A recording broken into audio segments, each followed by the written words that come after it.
All right. It's Wednesday, February 25th, 2026 at 6 p.m. and I'm calling to order the City of Franklin Technology Commission meeting. And if we could call the roll. Chair Greg Strug. Present. Alderman Pecorelli is not here. Michael Wiebluski. Why? I always want to do a German. Here. James Rayberger. Here. Galusha is not here. Rajiv Sarana is not here. Andrew Pelkey. Here. Nick Smith-Williams is not here. Sam Berg. Here. Aaron Smack is not here. Hughes. Dan Romansky. Here. And I'm Jim Metelsky. Okay. I'll stand for the Pledge of Allegiance, please. I pledge allegiance to the flag of the United States of America and to the republic for which it stands, one nation, under God, indivisible, with liberty and justice for all. Thank you. It's customary for us to just give a brief introduction when a new member joins, so I guess we'll go ahead and do that. I'll start since I'm talking. So, I've been on this commission for about 25, 27 years. I have no idea. Long time. Yeah, I have nothing. I won't ask nothing why. better to do. But so kind of seeing a lot of things come and go over the years. But I am retired and previously held executive position with a medical device manufacturer, more on the software side. On the software side for medical imaging. So dealt with a lot of not only software issues, security issues, but storage and resources, cloud, and so on. And then had a variety of roles in technology before that. So, and I've lived in Franklin since 1993. Jim. James Rayberger. I'm a retired engineering executive. I used to work at Zebra Technologies down in Lincolnshire, Illinois. I've been a Franklin resident for 40 years. Been on this commission, figured out 6 years now. Wow. It went really fast. Yeah. And I don't know, I had a bunch of roles as a director for Zebra Technologies. My last role was to set up their global product security organization. Then I retired, and here I am. Did you have anything to do with the Zebra printing or Zebra printers? The printer Those business. are super popular. Printer business, yes. Really? Okay. Mm-hmm. That's interesting. Yeah, many of those were done by my design team. Really? Mm-hmm. Awesome. Next.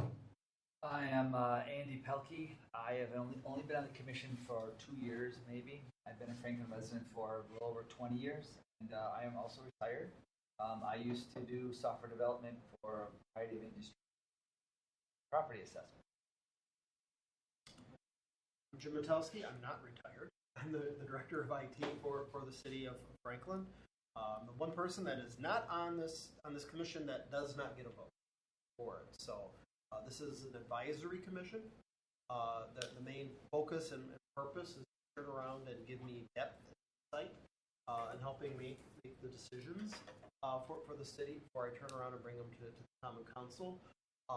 With that, it's normally customary that we do a motion to recommend for something that I realize that I'm going to be taking to the council. That way they know that the proposal has been adequately vetted by experts within the field and in the area, not just general citizens. Or because the aldermen, they know a lot, but quite often they're not technology and security experts for it. So they don't feel that they have the depth and insights, personal experience on something to make that decision. That's normally why they turn around and use the Technology Commission kind of as a sound piece and advisory board before they actually turn around. I've been with the city of Franklin for 10 years now in February. That. Before that, I worked over at Pluto. Before they actually turned around and came into Franklin, and for that, the Milwaukee Journal Sentinel. My focus largely has been on, prior to this, on infrastructure, But God knows with this job, you certainly get a large breadth Everything. of different everything, a lot of project management too. And as we can see tonight, we're also going to be dealing with security as well. And Jim does not live. Yes. It's the one person. Although they're raising our taxes now for the school up to the point of insanity, so that may change. Oh well. Wheel taxes. Ours are already.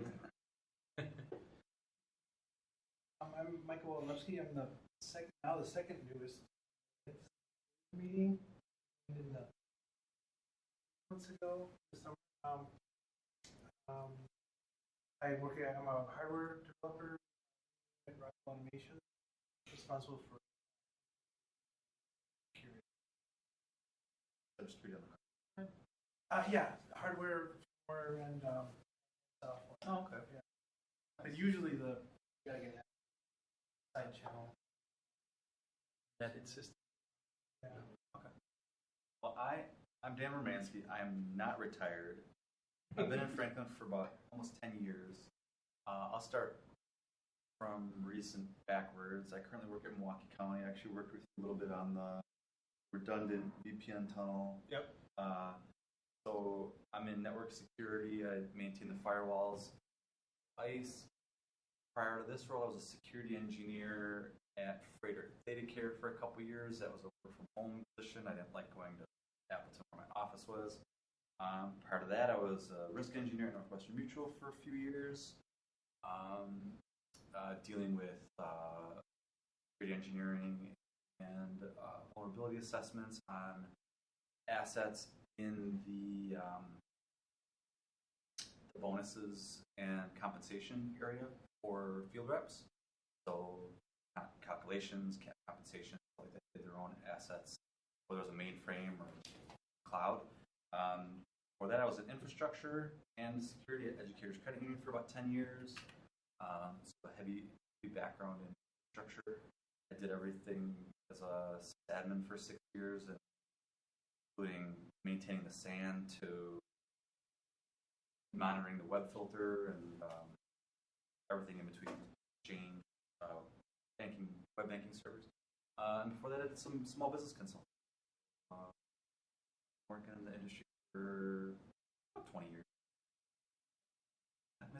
Welcome. Welcome. Thanks. Welcome. Say hello to And a bit- Sonali. Sonali. Oh, okay. Yeah, Roger I will. manager. I actually have some more for tomorrow. She still has yet to give me a quota. She hasn't given that to you yet? Well, she said they wanted to also me absorb some licensing costs to it, and I still haven't gotten the finalization on the cost. Oh, Bring up the second tunnel yet. Well, I'll get to that in a second. I have been the president of my HOA for about 6 years. I'm familiar with the motion process. And all that. And then, as far as your stuff, James, I think that the vendor was looking for who they were going to bill, because they were looking to bill the county, or they were looking to get a contact city. And I don't know if they've really straightened that out yet. No, I was going to turn around and reach out to her again. I was going to turn around and get costs on how much I would have to I'll do it. I'll tell her tomorrow while I'm Okay. over there. Back channels. That's me. All right, Dan. So, well, first of all, we do use Robert's Rules of Order, but this is the group, so Yeah. it's it's not Yeah, very I'm familiar with the controversial, process. and we're not very Yeah, and stuck that's- on things. But yeah, we do. The second thing is you'll find you dropping in the middle of all sorts of things that different people have been involved in the past. Just if you don't understand something or you need a little more background, you can ask. But Sure. Jim's very good at keeping everybody kind of on the same page as we move forward. So tonight's topic's one we've talked about in the past, but it's kind of a new topic for us. So it's a good time for you to join. So I was reading the agenda and the scope of what you guys are looking to do. okay. So moving on to item number 2, there are no citizens in our audience, as there are never any citizens in our audience. So we'll move on to item number 3, review and approval of the December 3rd, 2025 meeting minutes. I'll make a motion to approve the December 3rd minutes as written. Anybody wish to second? No. Okay. All those in favor say aye. Aye. Opposed? Okay.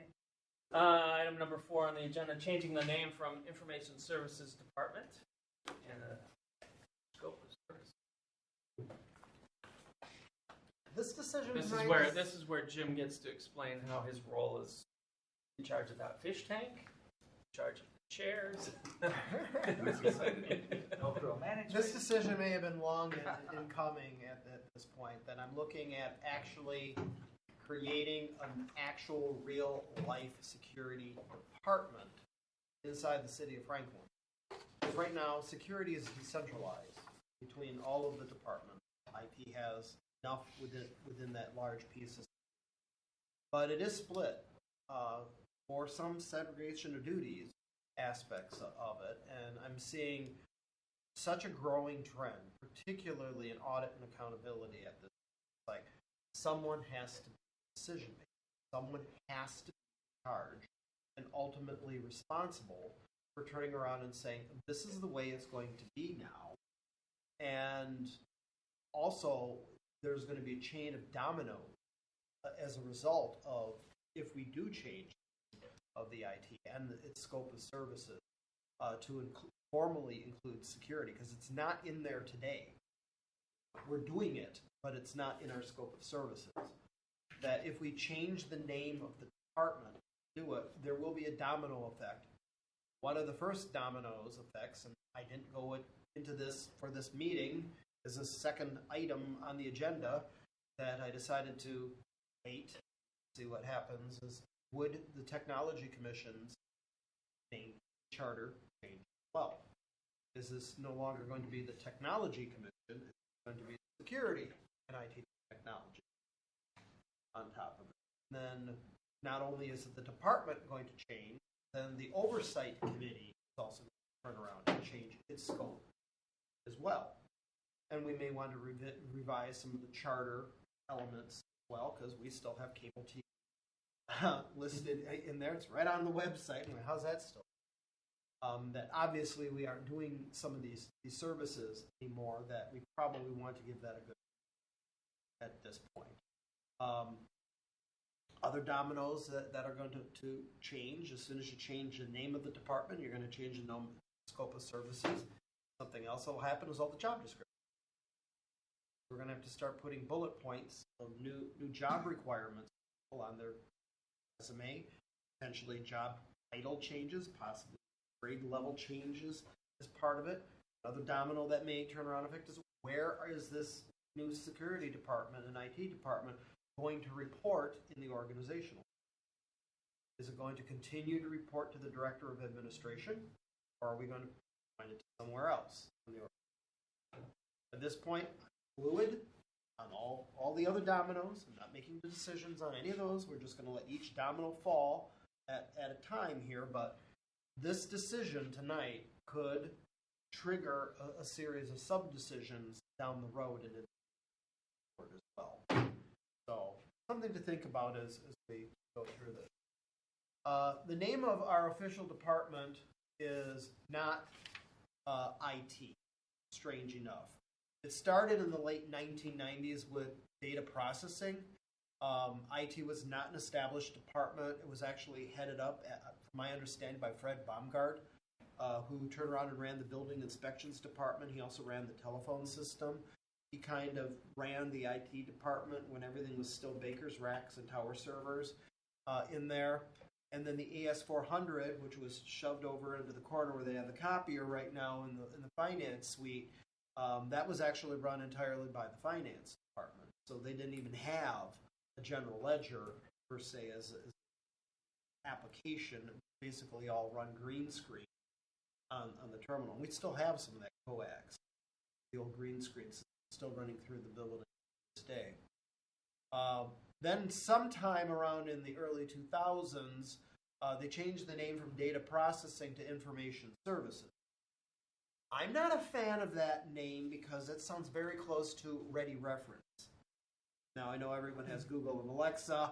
I'm really dating myself. I have gotten calls on the phone already where a person sees information services on the website, somehow thinks I'm a part of the library, and they start calling me on all these questions. I was asked already, how do I fix my toilet?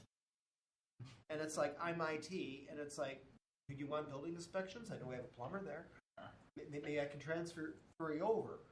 But it's not a great name. It really kind of makes it sound like that I have an information management degree in library science instead of really running an IT department for it.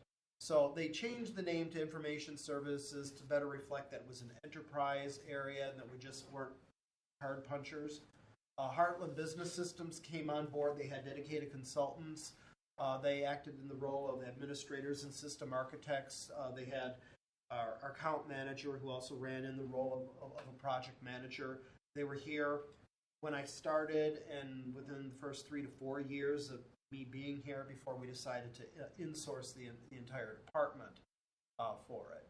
And the Director of Administration and the Technology Commission, they always had oversight of both the department and some oversight over Heartland Business Systems and their activity. In 2016, I was hired as Director of IT. There was no director or leader of the department prior to that particular time. HBS, the contractors were slowly replaced. We made our first true hire going from temps over to a full-time employee by Ryan Booz, who was hired in 2021. Nathan Lagaki replaced all of the, I hate to say it's 2024 is when he came on board already. Time is absolutely flying. He replaced all the desktop administrators, and it really took us a while to turn around and find a really good candidate to fill that position.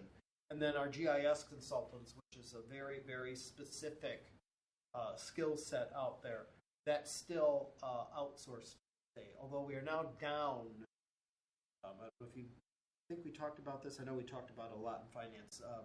Todd Niedermeyer, who ran the consulting firm, he still has a consulting firm, but he retired. So Brian Fazel is now the only GIS consultant that we have. He's doing the work of what both him and Todd currently did previously. So it's still outsourced, but it's outsourced basically to one person. And we're trying to find GIS that's geo-based information services. So that's basically making maps, making layers on maps. A very, very specific skill set out there that not a lot of people turn around and go into that field. Do we share that same vendor person with New Berlin? Yes. Because I remember that name out in New Berlin. Yes.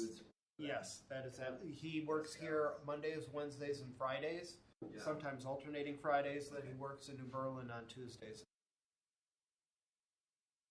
Our department has been focused pretty much setting up enterprise-wide policies and procedures, along with creating standards and procurement efficiencies, and reducing the number of equipment and manufacturers with it. It should be noted, Franklin does not have a procurement department. Instead, procurement is done through the departments, and we require any time that they need to create IT technology, they have to go through the IT department, often the Technology Commission. If it's a brand new piece of technology, before you get the credit card out and start buying it. Big problem in the day of web services, where anyone with a credit card can turn around and subscribe to any web service or cloud service du jour that they want, and you don't get told about it, and I don't know about it because they're putting on the department credit card for it. So one of the requirements is that they need to turn around and bring these cloud-based services or web-based services in-house on it. They have to turn around and go through a security and IT technology review on it just to turn around and get a handle on where the cloud services are. Now, fortunately, we don't have that many people that have gone off the plantation and done that, but that risk definitely exists, and we see that a lot in business as well. In 2024, the Director of IT was assigned the CJIS role. That's the Computer Justice Information Systems Auditing Framework, which is required by the Department of Justice and FBI for all police departments. I am now, with the retirement of Dan Morris, I am now officially the CJIS System Agency Officer, and I'm also the Information Security Officer for it. So I have to work on the CJIS audit. Tremendous amount of work. It has gotten so complex because the DOJ has now adopted the NIST framework, and we are now being audited at a federal standard. That this framework for CJIS 6.0 really is designed for federal agencies, not for little tiny municipalities. And when you look at the actual technical specifications of it, you're reading it, and it's like trying to read instructions on how to repair your car. It's extremely technical. It's extremely complex. The average police officer looking at this, or captain looking at this, has no idea what that requirement just turned around and said. And if I explained it to him, it'd be in 1 year, 3 seconds, and out the other. So that's why they turned around and integrated me directly into that role. Prior to this, all those officer roles were held within the police department, and it was their audit and only their audit. They would come to IT for consultation, but they didn't actually have us as part of the audit. Since the expansion of NIST to the NIST framework on it, and the book just, regulations just growing from this big to this big on it, that they've had to bring in IT and give us the formalized role. There's security functions that we're doing within IT. We create user ID request forms, turn around and secure files on all the file servers, get all the permissions on the SQL servers. I can go on and on. All the audits are just a few examples of it. Security functions and responsibilities for developing and enacting policy. It's spread across all departments. Security decisions are either decentralized or made independently by other departments.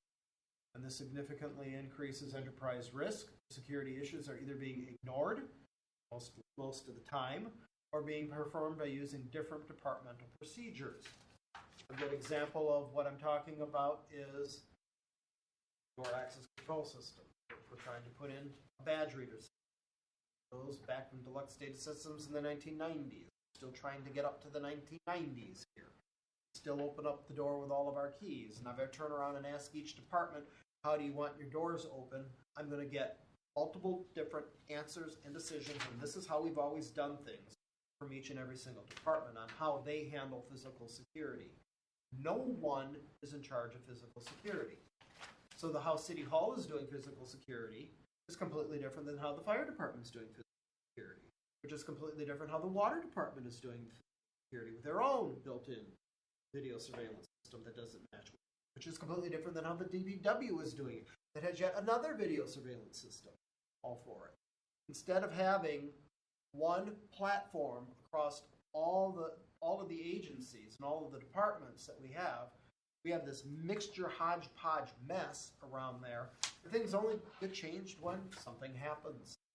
And then it suddenly becomes an issue, and now we have to turn around and address it. And I'm trying to get the cart before the horse for once on it, and put the horse in front of the cart. It's the other way around today on it, and we have to start capitalizing some of these decisions and start putting things into the budget for physical security and improvements to physical security, because right now it's only being done once in a blue moon when someone finally decides, hey, we're doing a building renovation, let's throw a little bit of money at security and see how far it goes, and then once the money dries up, that's it for physical security.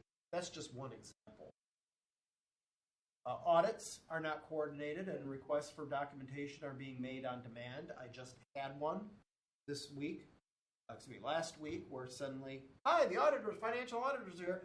No notice at all from the auditing firm last year. No notice whatsoever from the finance department. It's just like, I need this documentation and it needs to be done by Friday. It's like, do I get a voice in this? I'm the one giving you all your test results on. Do I get a voice when I turn around and can add this to my schedule? Or do I just do it because you said you needed it now? Again, we need to get in front of this instead of behind it. And the number of audits that we're doing and the complexity of the audits are significantly increasing. And then we look at our data. Where data is not being categorized, it's all in one big heap for each department. We're not being categorized or organized by security concerns or protection of PII. Do these documents have financial information in it? Are we tagging it? Do they have PII information in it? Are we tagging it? This is a major audit issue.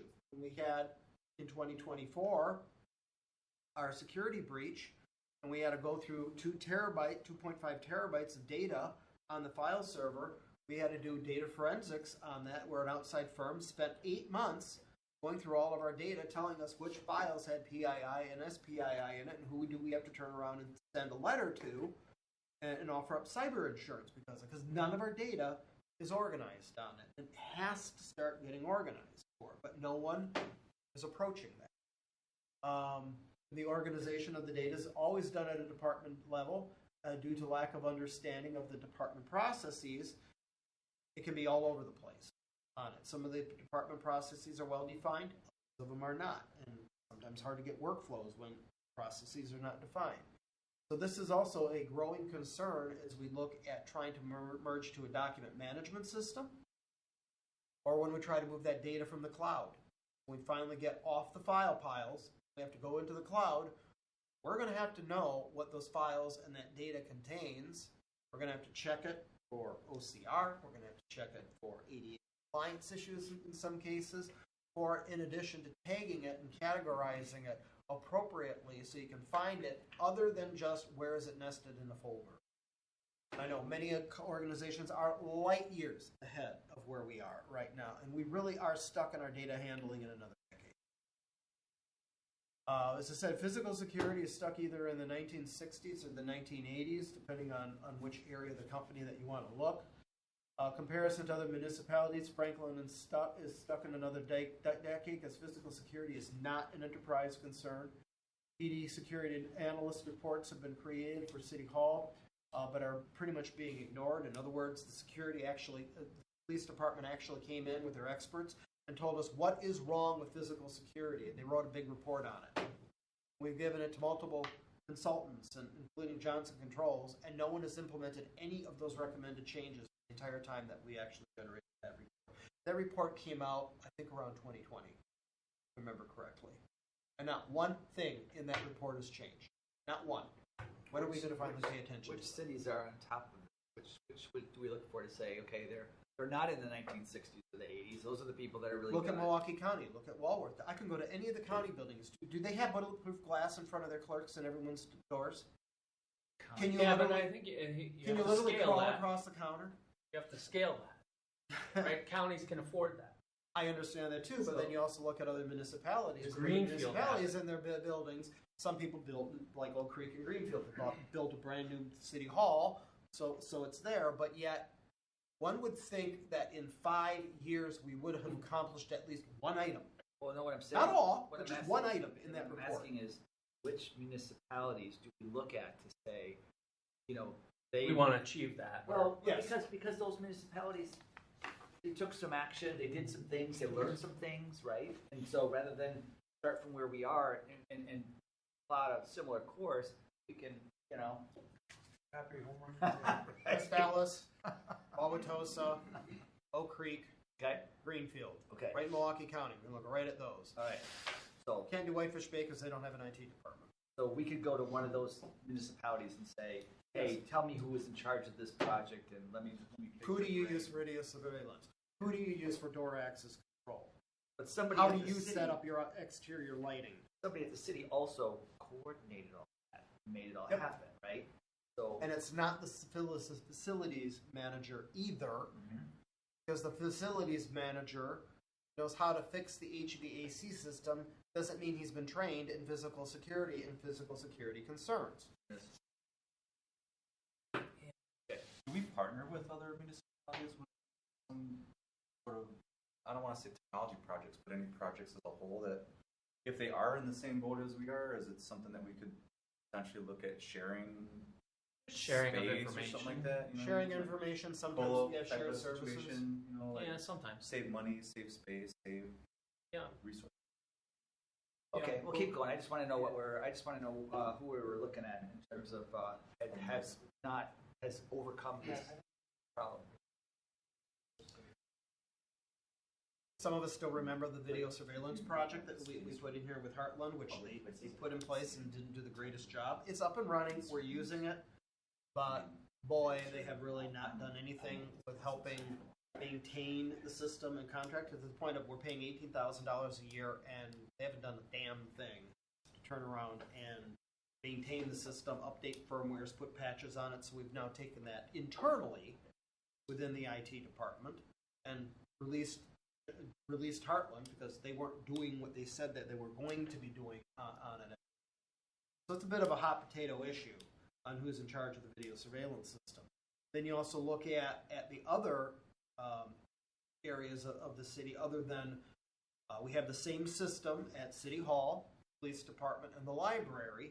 We have no video surveillance whatsoever over at the fire departments, 3 stations.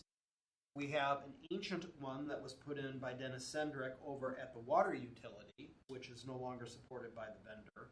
We have, might even be Ring doorbell system over at the DPW at this point. Again, something they just put in themselves after incurring some thefts. Ask no one, just put it in one day.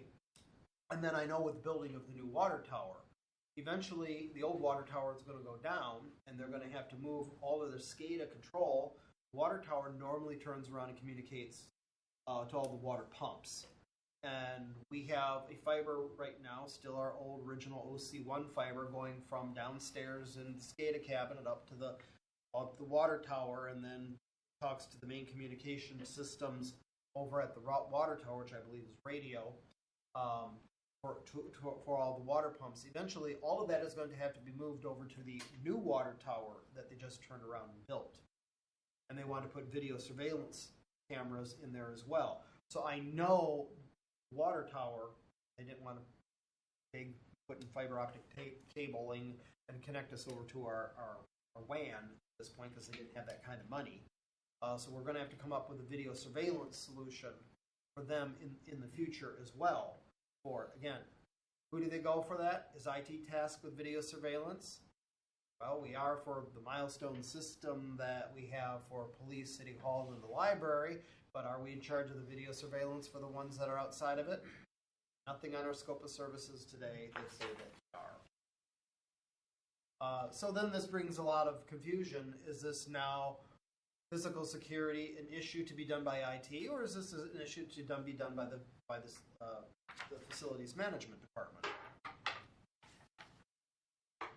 So why should you have a dedicated security department? Pros and cons. So as we look at it, just stuff that I picked off the internet, all facets of security are formally segmented into departments and roles within an organizational chart, granting the security team legitimate authority, structural power over decision-making, allocation of resources, and formulation of company-wide policies, plans, processes, and standards. Security decisions become a centralized decision-making process instead of being a decentralized process amongst multiple departments and loosely controlled. One word can say it all: risk. The benefit is you get dedicated oversight by personnel with deep security experience. Policies are formalized and globally recognized as a standard or framework. You have proactive threat detection and response in alignment with identified risks, compliance with security and insurance regulations, knowledge of cybersecurity tools and solutions, dedicated cybersecurity support, expertise, and management of security incidents, which can also be outsourced. And policies and strategies are centralized into a single source, eliminating conflicting policies and duplication of effort. We can also take a look at what roles and functions that a typical department runs. What are the functions of a security department typically out there? Again, going over to the internet, security risk assessments and threat analysis, developing and implementing security policies and procedures, physical security measures such as access control system surveillance, information security including data protection and cybersecurity, emergency preparedness, planning and response, investigating and resolving security incident breaches. Right now, every single one of those is undefined in the scope of services for any given department. And then when you look at a role, corporate security team plays a pivotal role in providing safe and secure working environment for employees, clients, and customers. They are responsible for developing and implementing security policies and procedures that align with the company's goals and objectives. Primary objectives is to proactively identify and address proactive security risks to protect the company from financial losses, reputation damage, and legal consequences. And the typical roles that we would actually see for personnel in it would be an infrastructure security, data security, security testing, and architect. Any of those roles also can be outsourced as well. Jim? I guess, and I'm not trying to change your presentation, but there's certainly a huge amount of security that deals with things that plug in or have batteries in them or run on solar. But like you said, there's a huge amount of physical security and decisions around when should doors open and when should doors close. That window, should it have a sensor on it? Should it be made out of 3/4 inch glass or bulletproof? Can it be regular glass? What kind of concertina wire do you need around the water tower base? Those are things that I just cannot fathom coming under your role,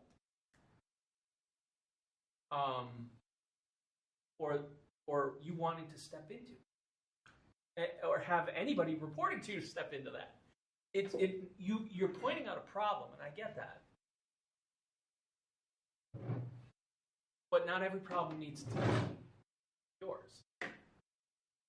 It should be your boss's problem, and your boss's boss's problem, and your boss's boss, whatever you want to say. It's the mayor, it's the council's issue that there's things that are not standardized and not kept maybe current.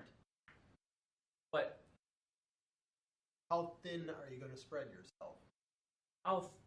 And you don't have the expertise, and when something does go awry, when a prisoner escapes from the Sally Port at the police department, that's your problem. Mm-hmm.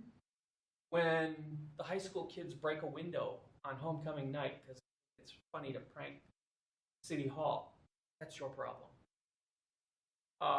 When some intruder who's nefarious digs underneath the fencing at the water department or whatever to try to get in there, that's your problem. Why is the fence not deep enough? Why did the intruder get in there? That's a lot to take on. And now, the door, I get it, it's kind of been the trigger. There's two choices.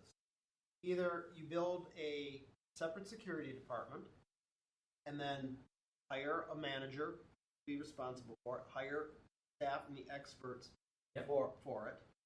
I don't think you could outsource this, all security management within the organization. Right.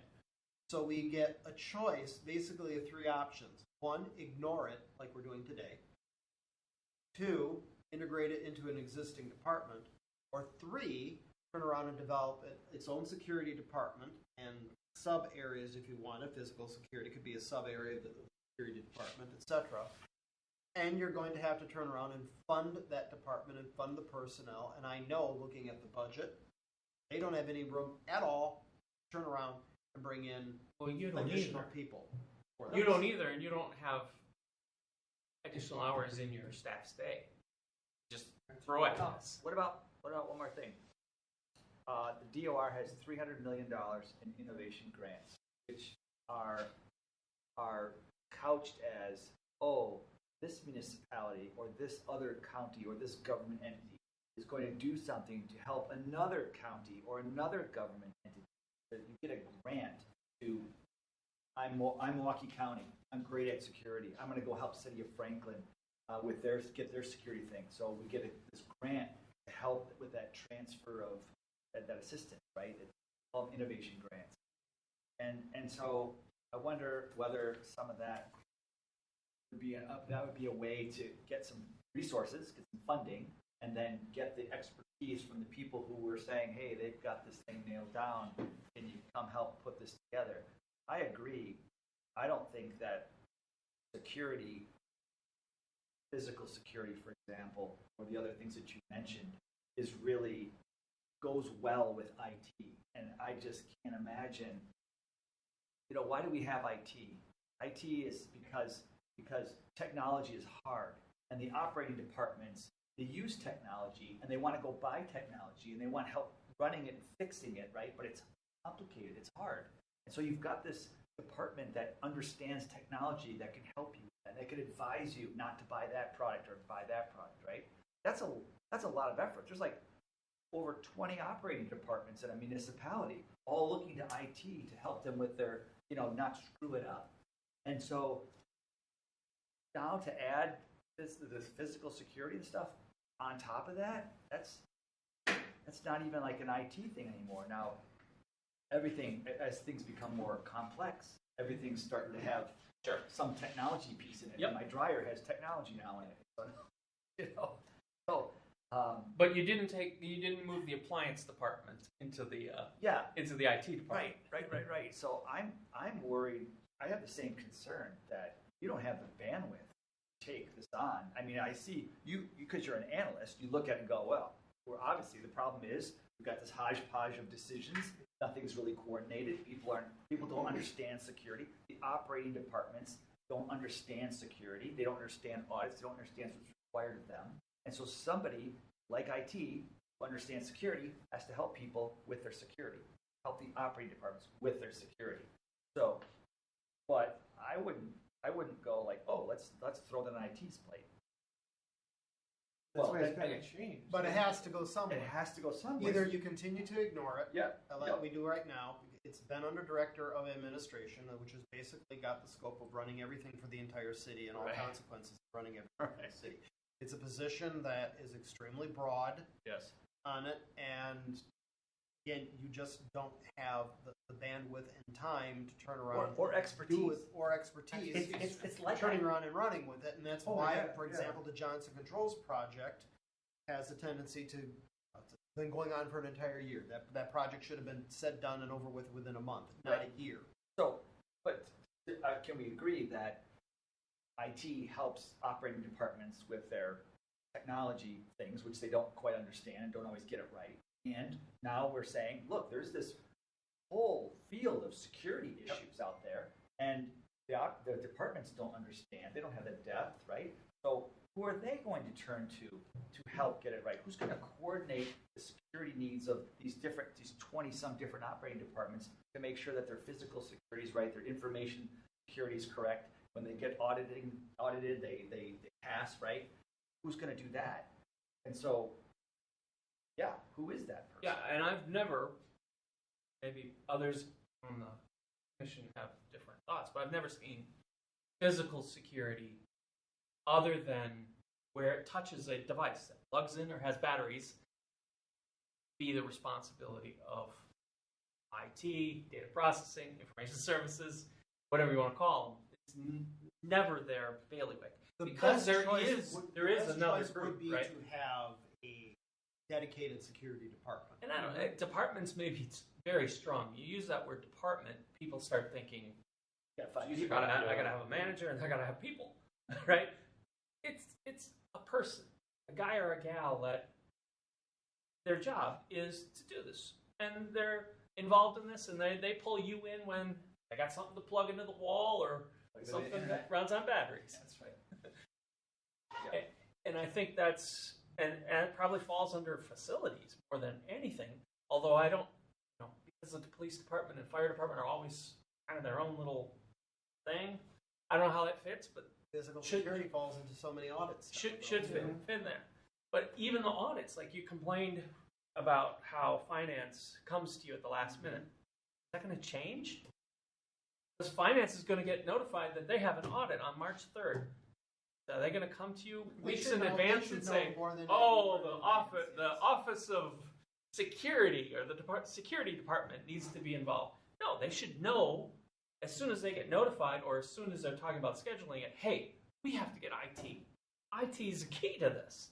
They're a key partner. At least I would have organizational and structural authority to get blowback on it right now, because right now security is in nobody's ballpark on it. So beyond just asking me for documentation on it, now I actually have structural authority behind it that I have the right to turn around and say, no, this doesn't work for me. Ask for Why? me not now. Why in would you? 2 to 3 weeks. Why would you? Nothing changed. You're responsible for the data and the reports today, that finance needs. You can get them that information. You rename the department. You have a new title. You didn't suddenly move up in the world, did you? Are you their boss now? So they report to you? Is that what you're thinking? You're just a peer department. Right, we're a peer department. As you are today. So they should be involving you today in the way you want. And when that doesn't happen, you have to go talk to Kelly. And you have to sit down with Kelly and say, this isn't happening, and I can't drop everything every other week for another audit. Please. Or I assume there's some sort of staff meetings here, directors meetings that you all get together. You got to lay down the law and say, look, I'm willing to help you, but I can't do this on a moment's notice. Please come to me as soon as you have a sniff that there's a audit coming. Come to me and help get this on my schedule. We can work it out. But I don't think changing into a new department does that. That's what Jim was saying about. It is a big scope thing. And one thing I was thinking, wow, this sounds big. Grows the footprint, but this is a serious thing that's got to be taken care of. And it's being ignored, right? Sure. So Jim was saying, like, we kind of change this scope, and there's other dominoes that fall, and maybe it's. My first thought is who can help us fix it, right? Jim's busy. He's got a lot on his plate. I wouldn't dump it on Jim. But it's a whole culture change. So who can we cybersecurity. look to that says, yeah, you guys are? I mean, you mentioned there was already a report done. There was already a. I mean, there are elements of what I'm doing in this role that I'm doing already. Okay, but Because I've inherited it, because Yes. it's now found its way onto my plate because I'm the only one who understands it. yes. That I am doing many of the functions that are already there as the security department. Maybe we got off a little on the track of focusing a little bit too much on physical security. I can look at some of the other functions and roles that I'm currently doing from a security standpoint instead on it. And I look at it, it's like, all right, I'm doing these functions within my department. In some cases, I'm doing the role of, particularly within the audit, or helping them be in compliance with the audit and establishing policy on it. Here I'm looking at, all right, this needs to be formally recognized because I'm already doing it. Well, and I Yeah. think in modern day IT departments, or whatever you want to call them, that they don't necessarily have security as part of their name, but they may have a person. They often have a person in that role that it's not just CGIS, but it's the CSIO. That's the right title. Chief Security Information Officer, something like that. CISO. Yeah. CISO. Yeah. And that is a person who's deemed to have to sign off on things and be responsible for information, technology, data. That is their role. And they often have, in small organizations, they often serve multiple things. Like you could be the director and you can also be this CSIO, and the CSIO's role can be formalized and spelled out, this is what my role is. But it's probably not to decide everything that came out of that audit, not to decide when the doors should open or close. I mean, you can provide advisory, but someone else should be taking on those functions for a coordinated effort. I agree. And the only thing you can do is keep bringing that up to, when it's not related to IT. Keep bringing it up to 10 You are- years. I 5 understand. years just on the physical, on the police report. Understand. And look at where we are. I mean, the last time we got a tranche of money for the door access control system was coming from Kristen Wilhelm when they were turning around and doing a building renovation. They put in a front vestibule. They tore off the roof. They turned around and took all the siding that used to be wood around here. They did a little bit of exterior lighting. She said, well, let's put some money in this reservation for physical security on it. We need some video surveillance. We need to have door access control systems.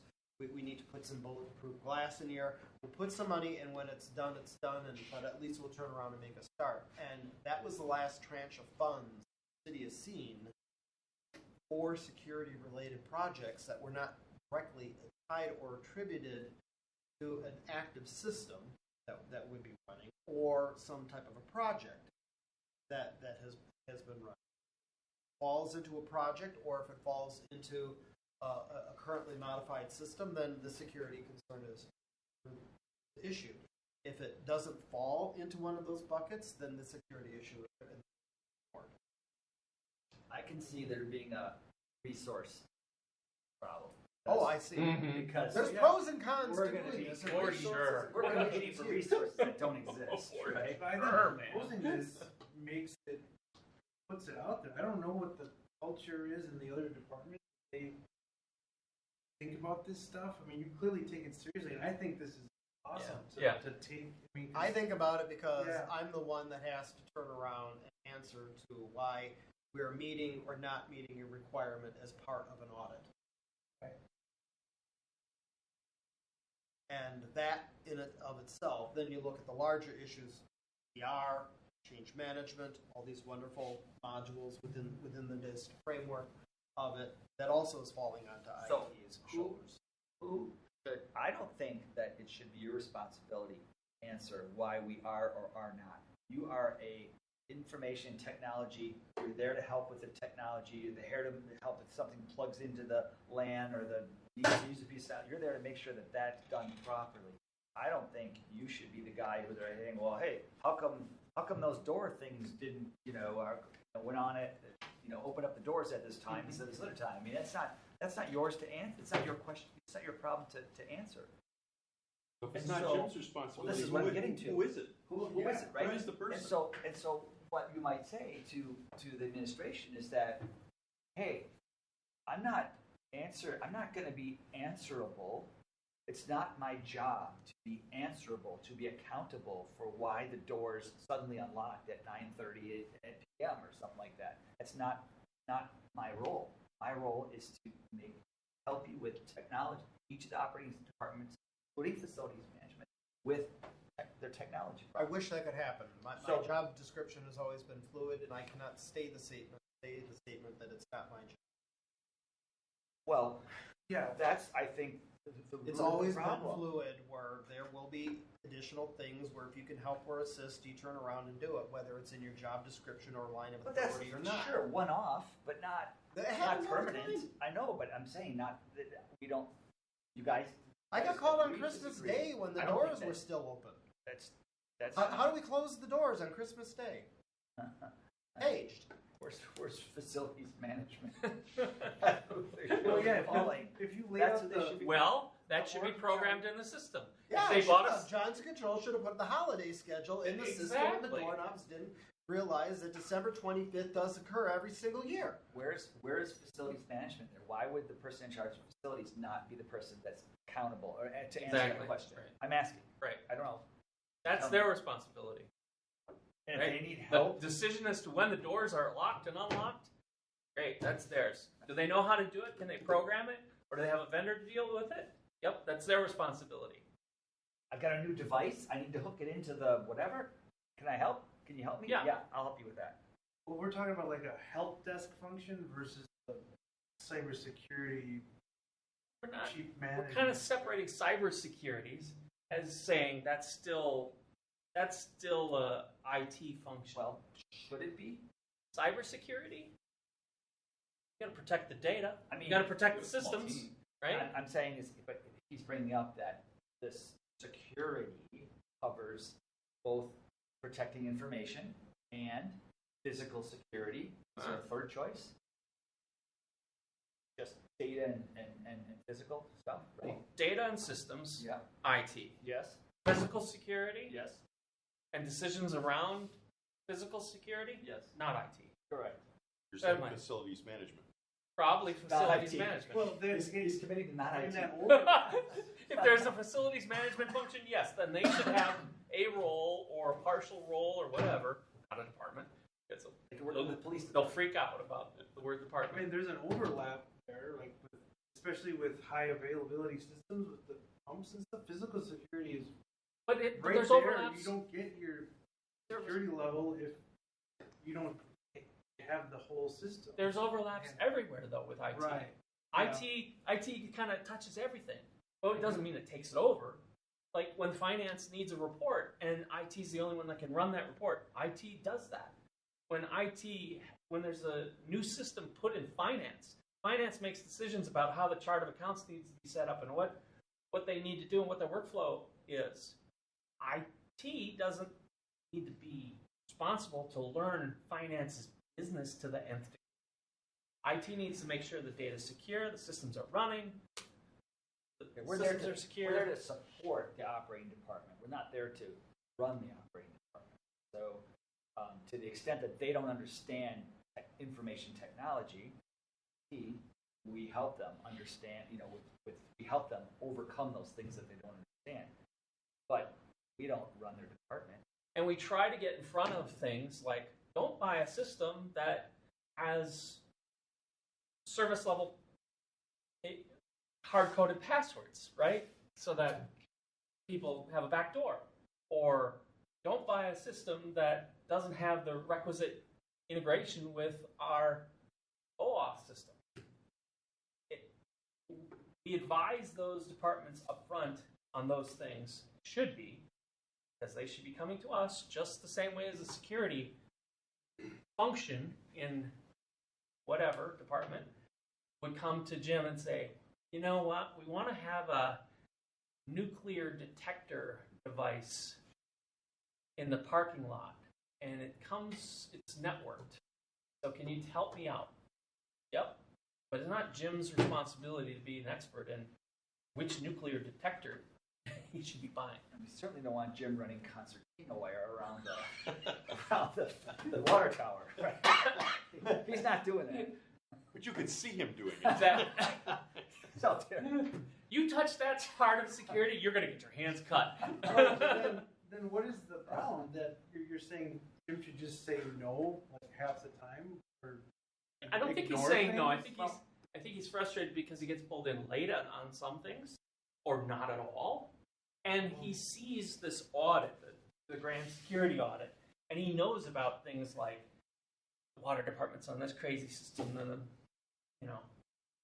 the police department's on a different system, and we're on this other system. They should all be the same. He sees that because it's his central function, and he can point those things out. And when the water department wants to buy a new camera system, well, don't go buy a Ring camera, please. We have a standard here that we run based on these cameras. So let's go put that in. But that is about getting these departments to talk with him and his group before they act. And sometimes that doesn't happen, quite honestly. Many times it doesn't happen. And they go off and they make a half-baked decision. Well, and they have to Well, be yeah, and that's a accountable. slippery slope. They'll say, "I'll buy this thing," then I know because that's wrong, that's wrong, that's wrong, and then eventually you spend so much time, you might as well just select it for them. I've been there doing things, but Yeah, and all the time it takes to research that to make sure we procure the right product is very time consuming. And it is something that IT involves to the extent that it's IT related, right? But Jim's not going to be advising them on which finance package to buy, right? Because the finance department is supposed to understand. So there's the sort of subject matter expertise as the person in that particular department, i.e. finance, and then there's I buy some stuff, it runs on a platform, I need to make sure that Jim gives me the thumbs up that you can run that in the city of Franklin given our environment. So there's sort of a clear line between advising them, or in some case insisting that they don't buy a product because it won't run in our technical environment, versus the, I'm not going to tell you which finance package to buy because, you like this one better than this one in terms of its functionality. That's not his job. And so, if they buy product X and they have a problem with product X, well, they need to be accountable and answerable to why did we send out the tax bills with the wrong tax calculations on them. Don't go to Jim and ask him that question. Right. And so he's being asked to answer to things that are not IT type things. They were not his decision. They were not his advice. They were not in that scope. And so that's wrong. He shouldn't be having to answer for stuff that is an operating department issue. And So you got a lot so of stuff. that just means we have to tell when it Sure, comes you're gonna do up. that. When it comes up and they're in the conversation, they look in your direction. You're like, it's not an IT thing. You guys decided when to open the doors, not me. I didn't program it. Not my.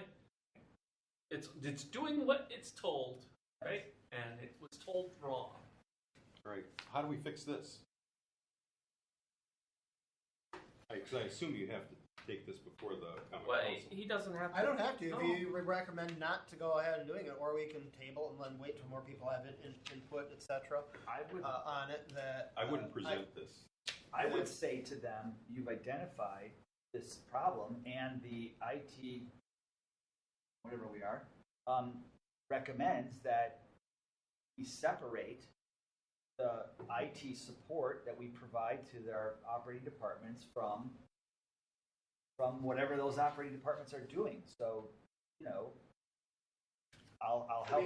mean, But security is not being addressed. It's not an IT thing. It's not being addressed. Security is not being addressed. All these things. well, It's not an security IT is thing. being addressed in certain areas and certain functions. For example, data security, setting user rights, provisioning accounts. All that's being done right now by the IT department. When it's not HR who's creating the user accounts when an in-person starts. It's not HR that's turning around and But creating that's the network email- related. email accounts when a person starts. We're providing them with a YubiKey key when they come in. We make sure that they have their laptops assigned to them, whether their accounts are added for scanning buttons on the photocopiers. One of the things that they're going to also need is a security badge to get into the door with. Well, since we've been doing all of that other stuff, why not give them the security badge when we're provisioning them to begin with? Where's facilities management at? So some of those things are facilities management stuff. No. The security, the doors and stuff. The only thing he does right now is he gives them a master key. I know that he does right now, but I'm saying is that you push it to him so that Right. he understands that along with the being in charge of physical security is issuing those keys. Yes, you could do it, but you don't have to. And that makes a line that then the facilities guy understands. Again, I think I understand where you're going with this, and I sympathize with the physical security may or may not belong within the function of IT. What about the other function that we actually have for within security? That we're doing obviously other elements of security other than physical. Take physical security and put it here in the parking lot for the moment. All right. What about the other security elements that IT is currently doing? Everything from penetration testing to perimeter defense. It's all part of infrastructure. Those are all IT. Which that's where I'm looking at that element and saying yes, security and IT have fused within that area, and that's where IT is now doing those security functions right now because we do not have a dedicated security department that's in charge of the penetration tests, that is in charge of making sure that the wireless networks are secure, that are making sure that the DR is being done, that make sure that the backups are actually running. Is this all infrastructure? I question no. It is a mix between security and infrastructure support. Well, I think that Yeah, those I think things. changing it, not security, but just at least making it cybersecurity, go a long way. We give you the separation from physical security. So Yeah, although it's going to be touching that too, Mhm, mhm. right? Because you don't want them to just walk out with servers or with personal. Well, when you information. talk, the things that you just rattled off are all things that I would say are part of running applications IT and stuff infrastructure. within a secure environment, secure IT environment, right? So I don't see much of a hard sell to say that that's part of IT job. Obviously, take a simple one, securing the internet so that we don't have viruses coming in, right? That would seem very IT-ish. I don't think anybody would suggest it's anywhere else. And that's where I'm going with the premise. You take physical security out, which, securing the email, putting in Mimecast and spam filtering, making sure that the web filters are actually turning around and making sure that the perimeter defenses are turning around and working. All of these elements, your wireless, provisioning users, provisioning applications, setting up SQL permissions, setting up services, making sure services are running, making sure that all the policies and plans are in place that identify how one administers that particular environment for it. It's the reason why in our NIST policies we have a whole book right now on identity and access management. It was the very first NIST policy that I wrote. That is absolutely security. Yes. Okay. So that stuff seems very in the IT boathouse. Yes. I mean, that's no question. I don't think. Yeah. So Why do you say one of your slides? It caught my eye. It says unrecognized activity. I have no idea where you're talking about. You have the It's slide number? Shadow IT. a few slides down. Going. It's in the title. Support view. Going. Could you do this There. now? Unrecognized activities. And you have another slide. Under. Oh, these are things that are not formally put on on the job description. Right. Or that when you look at the current budget book, this is the only place where it's actually written of what is the IT department, what is its scope services. These are the things that we are currently doing today that are not defined in the scope of services document for the IT department. Yeah. Well, and that may be because this document is old as the hills, but It is. Active Directory, how are you going to have a network without an AD? How did you ever have a network without logins? how about administration of copier? Does that belong there? Right. I don't know. That's- That doesn't sound like IT per but it's se. but it's plugged some- into the network, right? It's plugged but- into the network, but doesn't necessarily mean that that is a function that IT owns. So But from a cybersecurity standpoint, absolutely. Yes, it does. Yep. take You're right. Take phone for example. Used to be connected with copper wire and Yes. stuff, right? Didn't need IT for that. Oh, it was in the closet downstairs. But then they had Well, when Fred PBX, Baumgarten left, then it went over to IT. right? So but Hot now potato. phones are voice over IP, Yep. right? So now I was trying to say before that everything that we buy now is becoming more and more and more technology laden, and then so at what point does it become an IT thing? There's nobody to. It's almost like copiers should be facilities. Phones Should be. facilities, Maybe. Some but admin they're function. computers. But does Jim? copiers and printers? Yeah. IT stuff.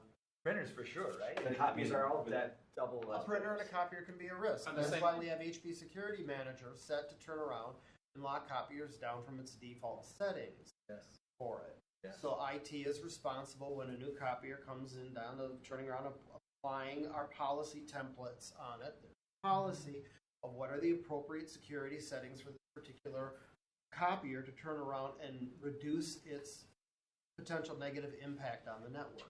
Well, and printers were always. That's a security function Yes. that IT is currently performing. Jim, you mentioned a few things earlier. Are those like talked about web filtering? You talked about SQL permissions. You talked about email security, Mimecast. Are those all things that you do now? Yes. Okay, so you do all that. So you're like admin / security / help desk. You got one part timer working with you, or no? I got a full-time server network engineer who also does help desk out at the police department. Then I have one full-time help desk that sometimes wanders in the server. Is your Now, server? do we need more people? Question about that. I mean, are we taking all this on? This is what we're doing today with the staff that we have, Yes. and we're doing it successfully. Do you have budget money for security? Okay, no. Okay, so I know it's your first day. no. So it's you don't necessarily have the money to spend on all these security tools. So where do you go from here? Do you have to go to the council or to the mayor and say, I need money for security stuff, and I need a lot of different tools? Now, how does that process work? In some of the cases, I'm not a security expert or a security engineer, nor do I want to be. For example, Rapid7, that's our XDR, MDR provider right now for it, looking at other potential services as well. And that element of it is outsourced. So I can take some of these functions and outsource it to another company for people that have the experience. For example, I could set up my own SCIM and go with E5 licensing, E5 actually, with Microsoft, and I can bring all of their wonderful Defender and security tools in-house and do my own SOC. I would never manage this yet because I don't have it, or neither any of my staff, nor do I have the budget to hire a true cybersecurity engineer. This is where I outsource those particular functions of it because I don't understand the tools. I don't understand how to configure the tools. I don't know what I'm looking at those tools. They can do it so much better than I can. So that's where I turn around and outsource that security function. That makes sense. But basically, in the July timeframe, they put together a budget. All the departments put together their budget based upon their expected understanding of the needs for the next year, and then they get it approved by the end of the year. Right. Okay. And that has to go through. Oftentimes, it comes before us for technology stuff, and then it goes to various committees and commissions, whatever. And I used to turn around and be the firewall engineer when we were under Palo Alto. And I ran and I maintained and secured all of the firewalls and had assistance with Heartland whenever I needed it. And we ran that for years. And then when we got the new WAN, when we put everything with BGP, it just got too complicated that it got to the point where we outsourced it. So now it's TPX that turns around and runs the engineering on all the firewalls. Fortinet now? So we're on Fortinet. So would it be fair to say So we can take some of the security function and outsource it. And that's quite plausible of doing some of this stuff. Particularly if it's not a good fit, turn around and bring it on in-house for it. And then they're just going to have to find the funding, whether a grant, whether it be through the budget. They're going to have to find the wherewithal to turn around and outsource that particular security function because there's other people who know it so much better than we do. Maybe I want to take network monitoring and outsource that as well. And have the person who's currently looking at my perimeter monitoring doing my internal network monitoring and sniffing and having them turning around and doing it. I'm kind of looking at that with penetration testing and our vulnerability management provider. As I look at our suites of products, what can I add on to our suites of products and services to accomplish some of these security needs and functions and give that to an outsourced agency instead of me turning around and doing it. would it be Then I'm accountable for the results of it and not the day-to-day operations. would it be fair to say IT be responsible for security of information? So a breach in the firewall would compromise. It would problem with information. It's data. It's information, and the stuff that's not securing information, not IT responsibility. That'd be a good line.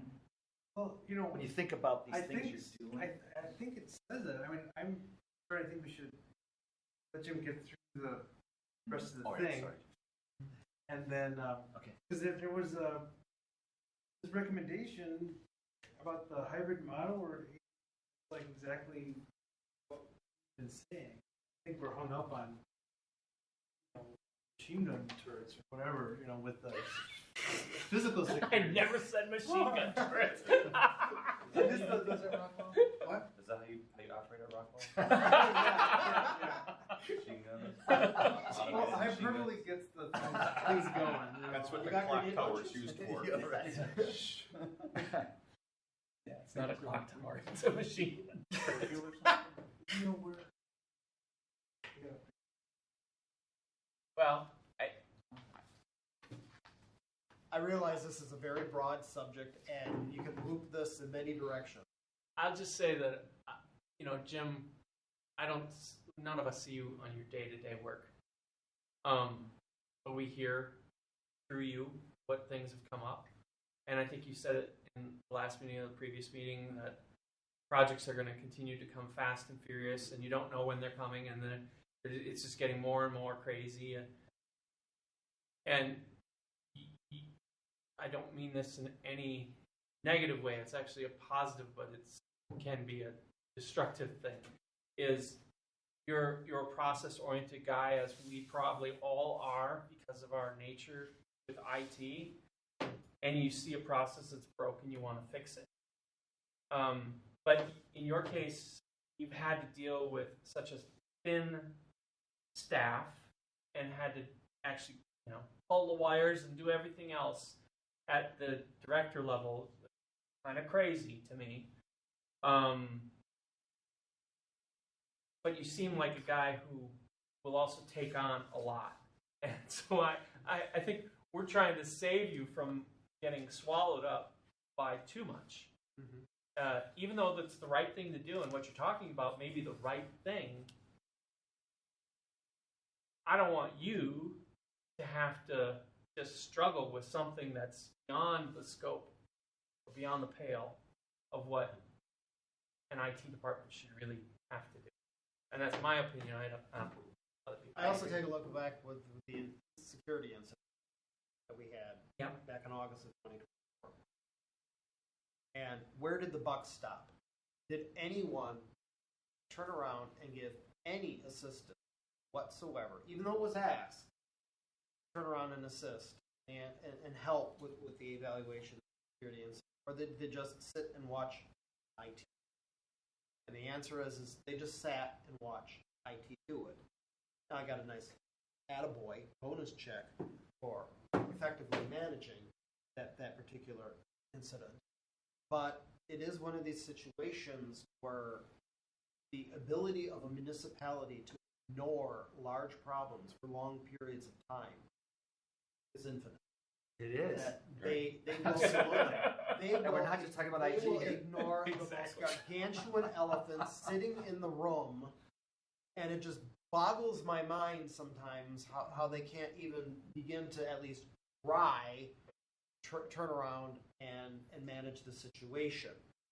And I hear what you're saying. That is my fatal flaw, taking on way too much and then spreading myself way too thin and then going back and saying, well, that was a really bad idea. Why'd you take that much on? You are absolutely right on that. I will not deny it, and that is my fatal flaw for it. But someone at least has to try. Well, maybe not. Sometimes you have to let the system fail in order to fix it. But As at long what as it's cost? not too, as long as the cost is. At what cost? Jim, I can't protect everyone from everything. That's right. But But I can try at least try to get the big stuff addressed. in your weekly report to all the departments, you can hand out that report, whoever it was from, that security report, and say, okay, see all these red marks? We haven't done anything about them. What are we going to do about them? And they'll say, well, we don't want to talk about that now. Okay, well, who's in charge of, taking these up? Because I got my stuff ready when you all want to figure this out. And then at the next week's meeting, you bring it out again until your boss says, "Stop bringing that out. It's so annoying." You did your part. Could we do better if? Look, I don't know what the rest of the administration thinks about this group, right? But if you said to them, "Look, we discussed it, group, and I got a very clear message that IT cannot, this is crossing over into an No. area, you know, that it's too, it was a no, it was a hard no, because the team is already too small. This use physical security is a great example. You know, physical security, it should be handled by something else. I'm here to help you run your technology. I'm here to protect data, and everything else is not my thing. Now, I'd like to help because I like to say yes, and I don't know how to say the word no. My wife has the same problem. But you're kidding yourself if you think that something happens and you're going to turn to me and I'm going to have some answer for you. You're kidding yourself. It's not going to happen. You have insight, VM. And so I think we could use the we actually conversation have some here and the success. recommendation to I see give some him some penetration testing support for instead of just vulnerability him management. speaking it over and over and over and over and over again. Yeah. Because like you said, your boss gets tired. But if they say, well, Do you know technology can be weighed in, and this is what I said, Are you saying maybe that'll that carry some weight. you have a lot of vulnerability? Anything that has an agent on it, or a kind of sidebar conversation. Sorry. I'm sorry. That if you want to know more, we can touch upon it Yeah, after. Well, what I'm saying is, if you have vulnerabilities, show them to the common council. Like, we got holes and a ton of risk in the environment.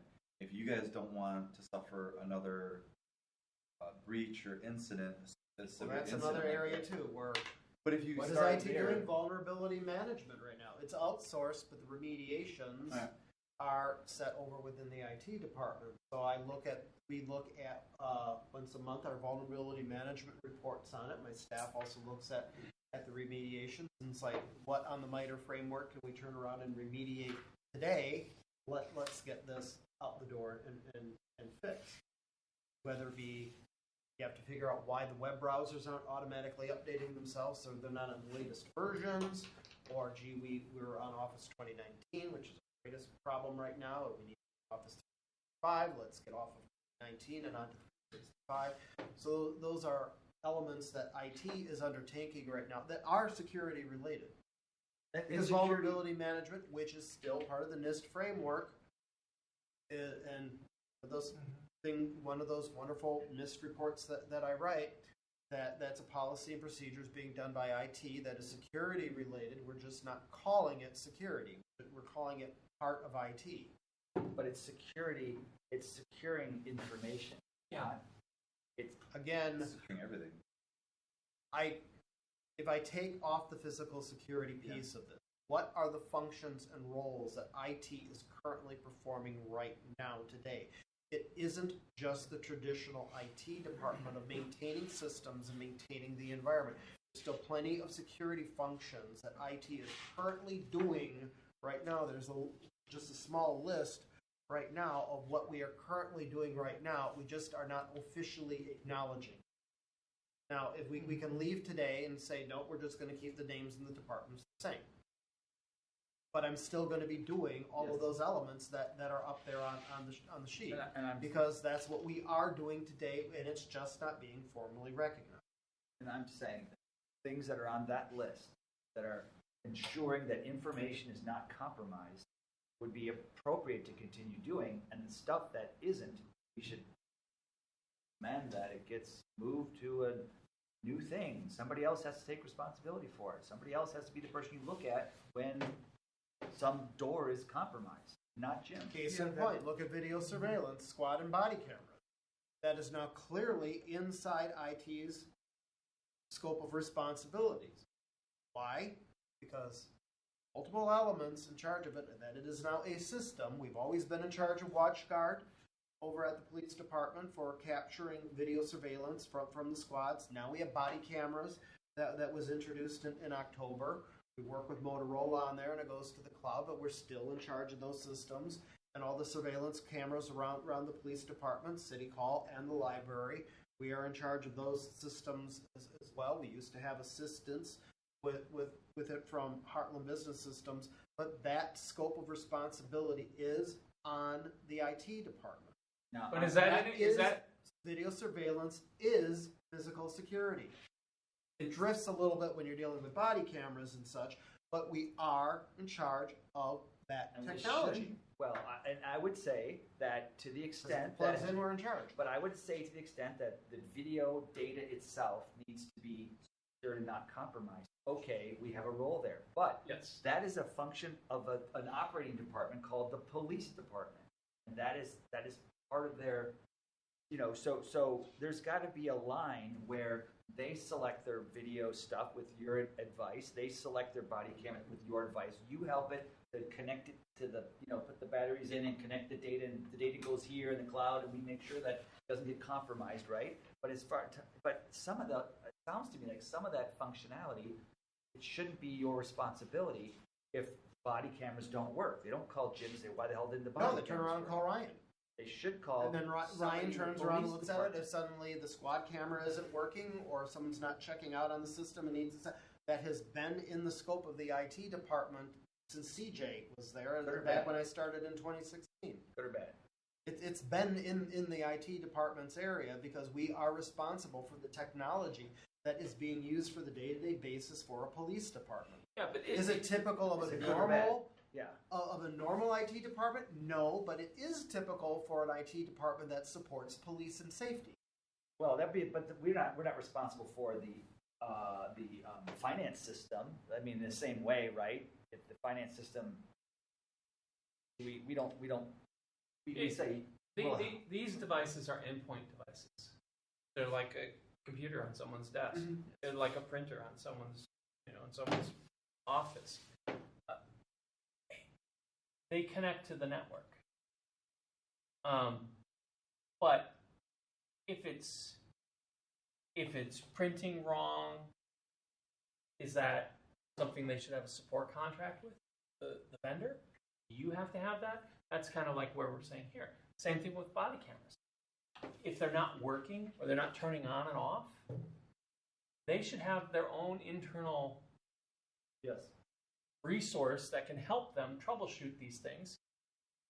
And everything looks fine, but they're not transmitting data. And that's where Then they might come to security you and they might functions say it's can be not outsourced. working. Those support contracts are then outsourced to individual experts that can turn around and help us.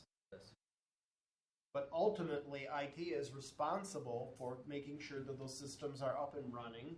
And if we need support contracts with vendors to help turn around and run and maintain the technology, we can do that. I think that. But the that should be accountability the and police department's responsibility for making sure that the video surveillance system and the body squad cameras, all that still is responsible within the IT department. job. And I don't think that's a good thing. Well, we also have a technology captain, which is Jason Ireland, that he acts as the liaison between IT, and he's more technology versed than the other captains at this point. But he helps us execute decisions based upon the input and solicitation and policies of the department. He's our main, and it used to be Dan Mayer that acted within that role. Prior to him, it was Craig Learman, the captain for it. So there was always a person that we go to that if we had questions on how does the police policy help us in the maintenance and the running of the actual application or device itself for it. But IT still gets heavily involved in this. So the audits are not, the audit doesn't happen from an officer. Department of Justice? The person who is ultimately responsible for responding back to the FBI auditor with the answers is Cindy Mankey. Works in the police department. Okay. She has she's the police dispatch manager for it. She's been responsible for the CJIS audits for it, and the ultimate writing off, the entire agency officer is chief of police. He's the one that signs off officially on the audit details of it. But as the information officer and systems officer, I have to help provide the information to Cindy so she can answer all the questions on the questionnaire, give it back to the auditor. If the auditor is asking her questions back again and she doesn't understand it, then I have to interpret what the auditor is actually saying. I think that specialized endpoint devices like that, something that size of staff you have. I mean, imagine there's a automated machine gun in the gun tower with AI hooked to it, right? To your point, right? Okay, it malfunctions, kills somebody, right? Is that you call Jim? You know, no. These operating departments have their own stuff that they use to operate their stuff, and body cameras is a great example of one of those. And they got to be responsible for buying them, fixing them, whatever them. And if there's data Exactly. involved, I'm suggesting, as I think about it more, I think the right answer is if we're trying to secure data, information, the information technology department can be responsible for that. But as far as operating the AI-driven machine gun or the body camera or the whatever, it just In a can't perfect do world, that that. would happen. I will say Yeah, right now that I it's think not drawing that Franklin, line it's is not really been impossible. Drawing that line that you talked about drawing, I don't think we can do it. Because now you're encouraging shadow IT. Well, you're telling the police department that That you're going to have That people you're who gonna- are technology experts, and they're going to have They're to gonna be have the to first be- line of defense for some of the technology that's actually running within their department. yeah, the actual the machines, the actual things, the body cameras, Toys. the whatever That else they they use. got going on, right? And Yeah. if we still help, we provide a secure environment to store their data, and we make sure the data is protected and Transmitted. cyber thing, whatever. Okay, that's when there's data involved, information involved. Yeah, we'll help with that. But at some point, you got to have because even to have this security person you're talking about, even if we had a security czar, the spread of security issues across 20-some operating departments is a giant-ass task. Sorry. And the security officer wouldn't be responsible for the automated sprinklers that are connected to the network because the sprinklers are going off at the wrong time. Somebody in the DPW's got to be responsible for that. Yeah, they know. That's one of their toys. That's one of their tools. That's an endpoint.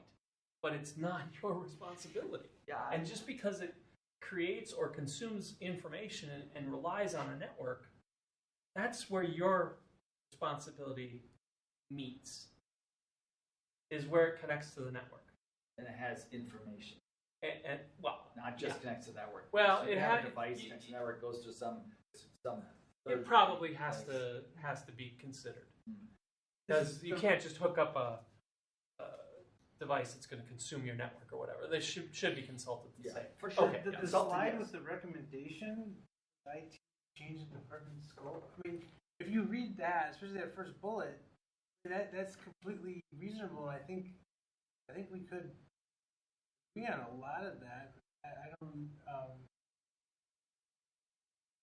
You have to be part of. Well, You wanna I think be the part of physical the security solution. we have an issue with, right? Well, it says Almost. part of the security decision making. That is a true statement. Yes. You don't want to hook something to the network that could have It doesn't integrate. like a Trojan that's gonna Yeah. whatever, right? You don't want to connect the humidifiers to the network, right? But so part of the decision making, absolutely. But when something fails, we're not saying, Jim, explain why that sprinkler system failed. Explain why that body camera didn't record the whatever. You know what I mean? That's not. They're doing There's it just anyway. too much of that. You can't do it. But I mean, I get calls when the Elper isn't working, automated license. Yes. But they can't. They cannot. They do. They have I to know they- troubleshoot it to the point to say, I see it trying to connect to the network, but it's not. Now you call Jim. Then Or you help can desk. say, Jim, what do you see on your end? What does the help desk see on your end? Yeah, I see it trying to make a connection, but it's doing something really weird. It's got the wrong password, or it's it's the wrong port. Okay, then you got a troubleshooting point. But the license plate reader isn't working? Yep. Figure it out. Now you're going into the squad camera and you're playing around with the wires in the Yeah. squad camera. We It happens to this Can't very be doing day. that. No. Can't be doing that. They No. gotta So, have well, boundaries. that No, has no. always been within the scope of the Okay. engineer at the police department. You need to bring this up when he's here. Yeah, we need to. We can. I'd like to help you Should somehow. we table this? I He like- understands that he understands IT. He works in a big shop. I think he'd have an opinion on it at least. I mean, I'm perfectly fine saying we'll just keep it as is today. All I'm saying is there's a lot of things that I am doing right now that are not recognized by the scope of statement, It's scope by creep. job descriptions, Scope creep. scope creep left and right, Totally. and I wanted to turn around and actually define it. Scope creep on a very willing and wanting employee who's overloaded already. I would look at some of the things you're doing and ask yourself, do I need to be doing them? Yeah. And push back. I think the idea is right on let's draw the scope around this because it is a slippery slope and you're maybe getting taken advantage of because you're a nice guy, you're willing to do it, oh, someone told you to do it. And he knows how to And do we it. need to get the director of administration here to have a conversation with her. Maybe that has to I don't think it's actually helpful for the city to have It isn't. IT director Hell being no. the guy you go to For I mean, everything. This, or this, and these. I think it's a really bad idea. Single point of failure or Yeah, a very, right. very small point of failure. For sure. I think you need to spread this responsibility out. I think someone's got to be in charge of the toys the police department uses. That's separate from the toys that the finance uses. That's separate from the toys that DPW uses. I think those departments gotta understand and support their own toys. And Is a city organization like this even nimble enough to like just lay out the org chart and then all the functions and just reorganize it, or is it just like No. I it think sounds probably not. worse than Cities Rockwell. do not work like corporations do. No. No, They that's what just I'm, don't. to his point, they could ignore the elephant, Right, the, exactly. the gorilla in the room for forever. So you wait Yeah. until Just- I Franklin's don't in the see it. news because of God knows what. And you know why they do it? One, Jim's getting maybe pushed over, and he's a nice, willing guy. Well, he's knowledgeable. He But- knows how to solve the problem. He is. That's right. I said because he knows stuff.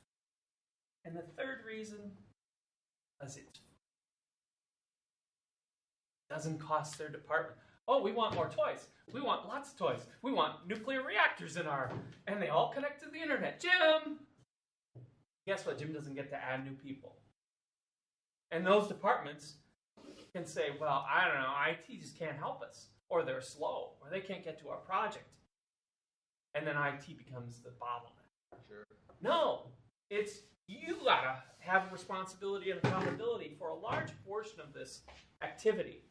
And where it touches the network, where there's information being transmitted and shared and stored, then you talk. So if you change the financing, then IT could bill the police department every time. Exactly. That would change really quick. Exactly. I'm telling you, I filled in because I was asked to at the city of Sheboygan as their interim IT director at the time. I was over here implementing some property tax assessment thing, and they're like, oh, by the way, our IT director quit. Can you just fill in for a little bit, right? And that was the exact problem. That was the exact problem I had. There was 25 operating departments, 4 people in IT.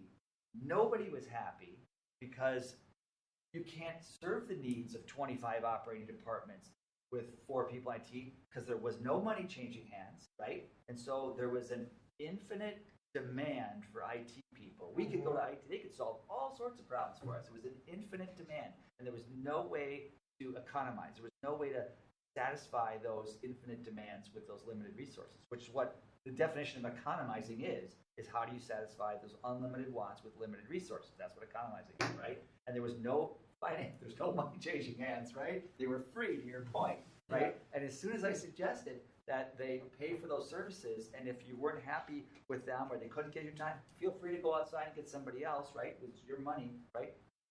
That just blew their mind. I don't even think they did it because, but that was what was needed. Yeah. Because otherwise it was. It's free and endless. It's free and That's endless. a way to expose the problem. I don't think it's practical. Well, I think it's but practical. it's the reality is Jim's department is not an all-you-can-eat buffet, and that's really the way it gets treated when there's no Economizing. compromising. I'm concerned about Jim and his team burning out. Sure. You and us. Leave it. Vote. Right? Take a vote. Years ago. I second that. Yeah, we've been having that conversation since I joined. I mean, Exactly. I agree. Exactly. So, anyway, I don't know what we can do. I think there's something we should recommend to draw some lines, because just recognizing that everything people buy has technology in it, and everything's becoming more technology laden, and so everybody's looking to Jim when I get a new piece of new toy, and this is going to be a systemic problem. It already is a systemic problem. It's getting worse. But we're going to have to It'll point get out worse that it's with a systemic policy. problem, and this is how we recommend you fix that. And that maybe means maybe the chargeback, idea is one that is included in whatever we recommend. I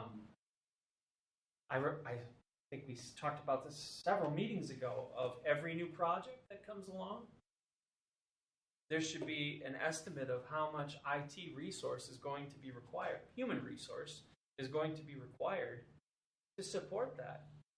Do they want, help desk support to troubleshoot network, or they want full function, we're going to actually distribute, collect devices and troubleshoot devices? Okay, that's a different resource level, and here's the price for it. And that gets baked into the cost that goes to the Common Council when they say, we want a new toy. Okay. IT is estimated, it's a 25% resource, ongoing forever, and that's got to be accounted for.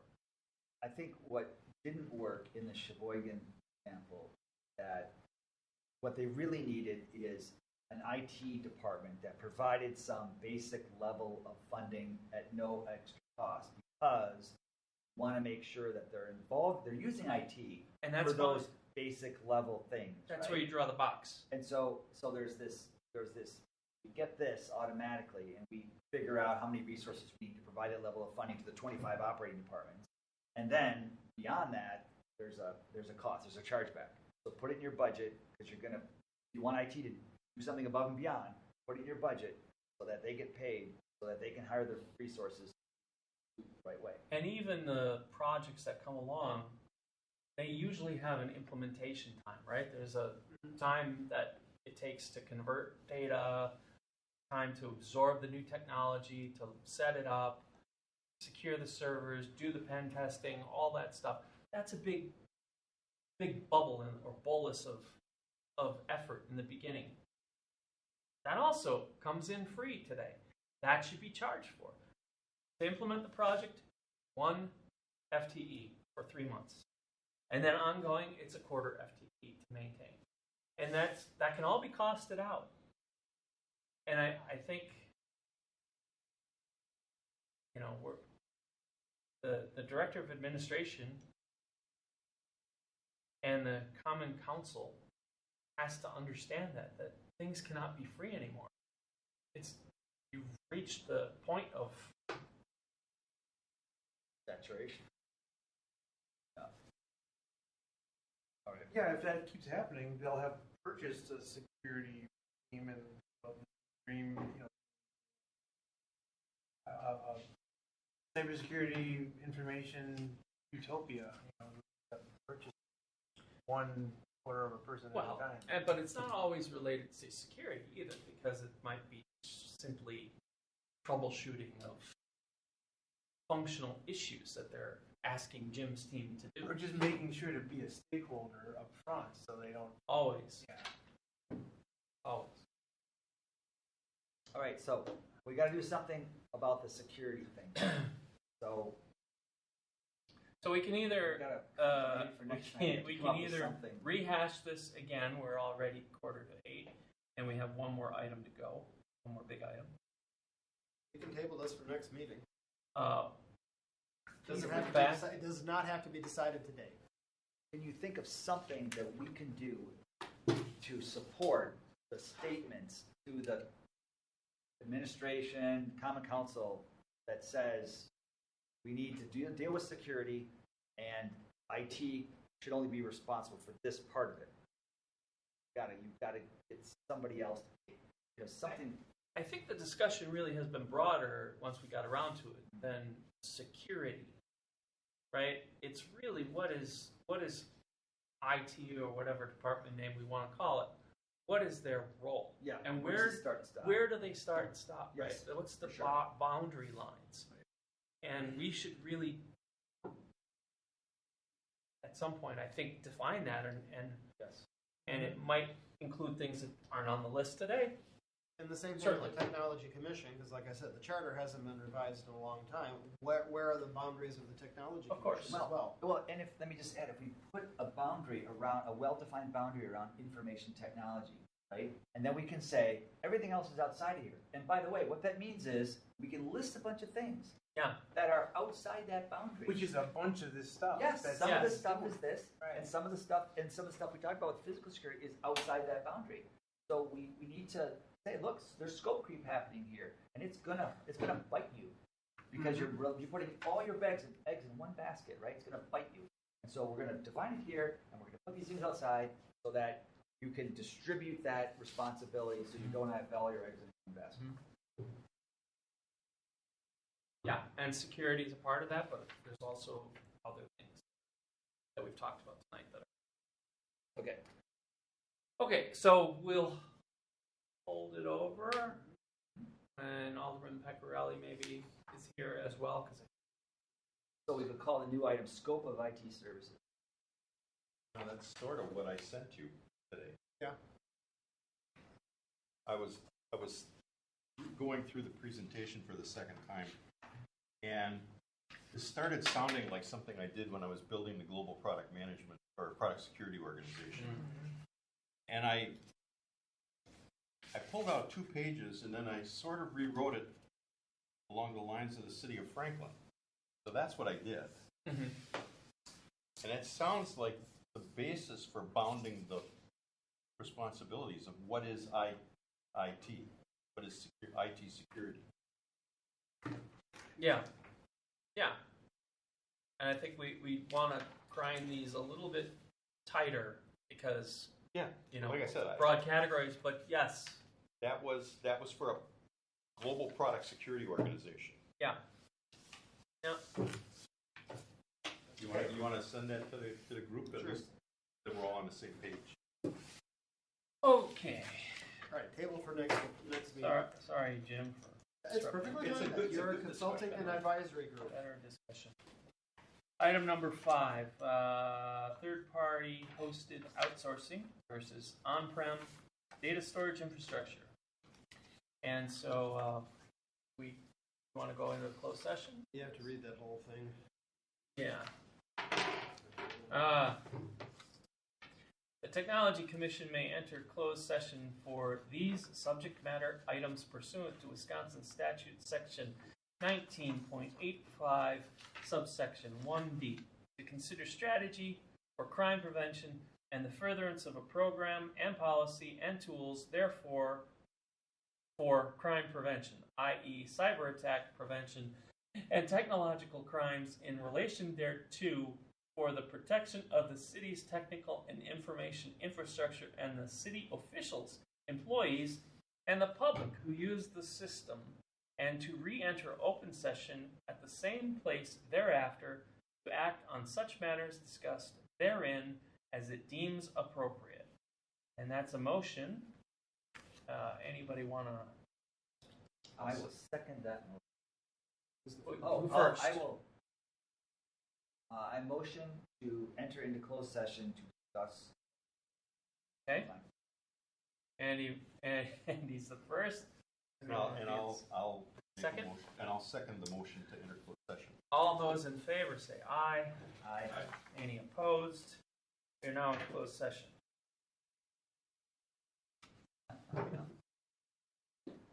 I don't know. Just as an That's FYI, technically allowed for me to say can no. we actually add visitors here, general public here, when we go into closed session, we ask them to leave and they have to stay out in the hallway until we. Yeah, there's vending machines out there. They can entertain. They have to stay in that hallway?